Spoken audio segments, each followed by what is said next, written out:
especially when you're standing at the grocery store counter trying to check out your groceries. If you do, there could be more to it than just bad behavior. Stand by to learn some ways to get your children off of sugar.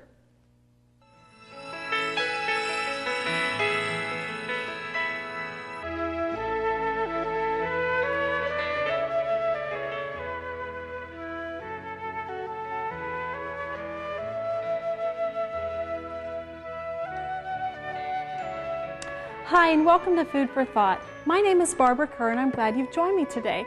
Getting your kids off of sugar could be quite possibly much harder than finding a cure for cancer in this day and age. Everywhere you turn, there's sugar in food. And a lot of times we don't realize that sugar is doing a lot of damage, and it could be causing a lot of the behavioral problems in our children. I know for myself, several years ago when I was very ill, my son was sort of fending for himself between age 4 and 5, and I know that he was a great climber. He would come up to the counters and he would climb right up, and we had this, what we called the junk food counter cabinet at our house.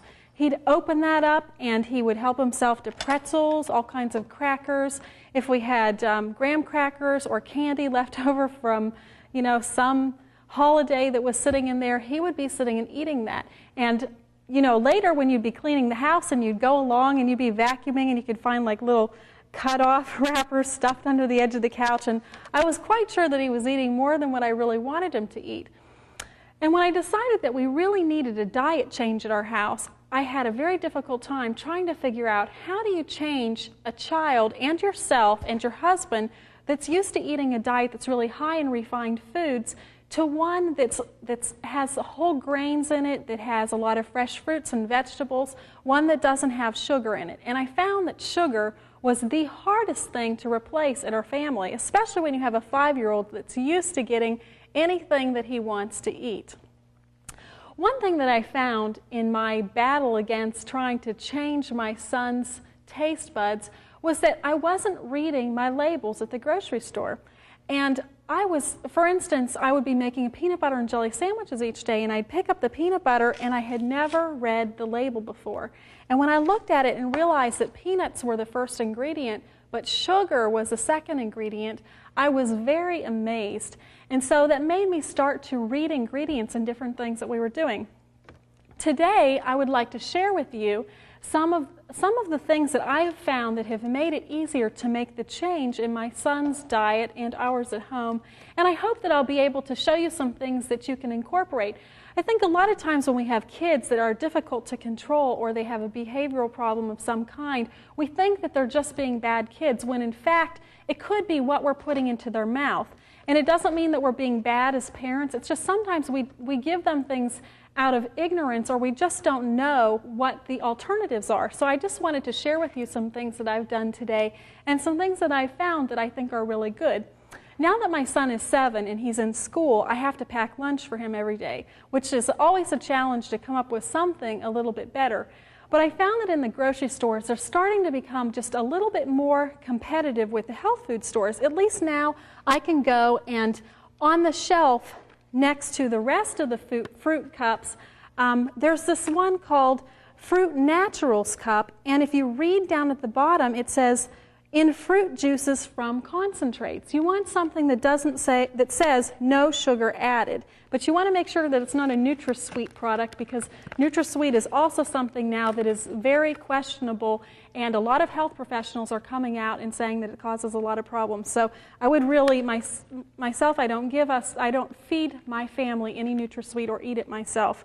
So this is really great. It is made with peaches, water, pears, pineapple, pear, and pear juice from concentrate. And this is a much better alternative to put in your lunchbox than one that's in heavy syrup. So you need to read your labels. Another thing that we put in there is applesauce. And this is sweetened with concentrated apple juice. And you can get different kinds, but it's sitting right next to the one that is with all the sugar in it. So you need to be careful and make sure that what you're looking for is what you're getting. Juices. This is probably the single most offensive thing that we can put in our child's lunchbox and not realize what we're actually doing to their teachers that are trying to control them in the afternoon.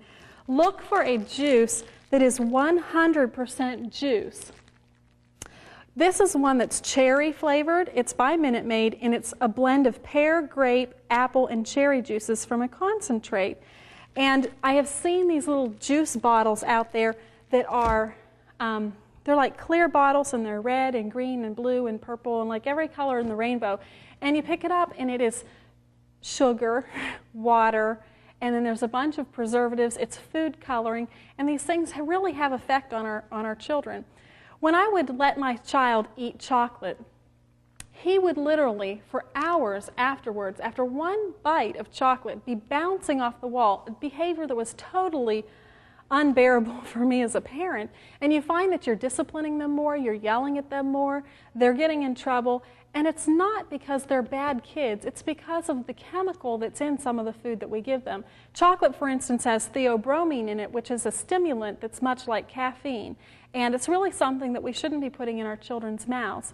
We can use healthy Kerr fudge, or there are other recipes that you can use. Today I'm going to share 2 recipes with you, things that I have found. One is a breakfast cereal that my son just loves, and I've gotten raves from a lot of different people on it, something that will be better to replace. I did not bring a breakfast cereal this morning, other than there are some hot cereals that you can mix up in a fruit cup. This one is strawberry, banana, and 3 grain.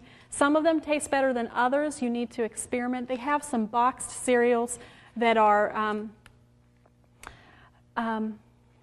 they're sweetened with natural fruit juices and maple syrup and different things like that. So Wafflers is a really good big hit at our house. I think Grape Nuts is one you can buy at your regular grocery store that doesn't have anything in it other than just the barley that's in it. So you really need to read your labels. About everything else on the shelf at the regular supermarket is going to be full of sugar and food colorings. Another thing that I like to do, like when you want to start out by replacing things they already eat that have wholesome ingredients in it. For instance, this is a Pop-Tart. It's called Frosted Toastin' Jammers. This is really a good tasting one. There's another one that doesn't taste quite as good, but it has unbleached wheat flour, evaporated cane juice. You want to look for that. Evaporated cane juice is a natural sugar before it has been refined. It's also called sucanat. And there's water, soy oil, oat flour, vegetable glycerin, which is a natural sweetener, apple flakes, cornmeal, and it goes on and on. It's colored with beet juice powdered. So they can use different things to make it taste, to make it look good like the original, and it tastes better. It tastes good. I think it tastes very, very similar to regular Pop-Tarts, and you don't have to worry about all of the sugar and all the stimulants in it. So we just need to make different choices. This is a cookie that I buy for Nathan. It's called Frukwitch. It's a sandwich cookie, and it tastes just like a regular cookie. As you can see, we've been using these for lunches already. And it's sweetened with fructose. So it's something else that we'll put in lunches instead of putting something in that has the regular refined sugar. And he likes this very well. They make an animal graham cracker, which is very good. It is sweetened with honey and molasses, graham flour, cane juice crystals, honey, and molasses are the sweeteners in this. This is very good, a very big hit. It just replaces, every kid I think likes to eat animal crackers. And you will not be successful in getting your child off of sugar if you can't replace what you're taking away with something that they like just as well or even better. Cinnamon grahams are a big hit at my house. Nathan loves to have graham crackers or graham crackers and milk, which is one of my personal favorites. But we use the almond milk now, or we use Rice Dream instead of regular milk. And sometimes he complains about it, but he's a pretty good sport, and he'll try it. He'll try just about anything.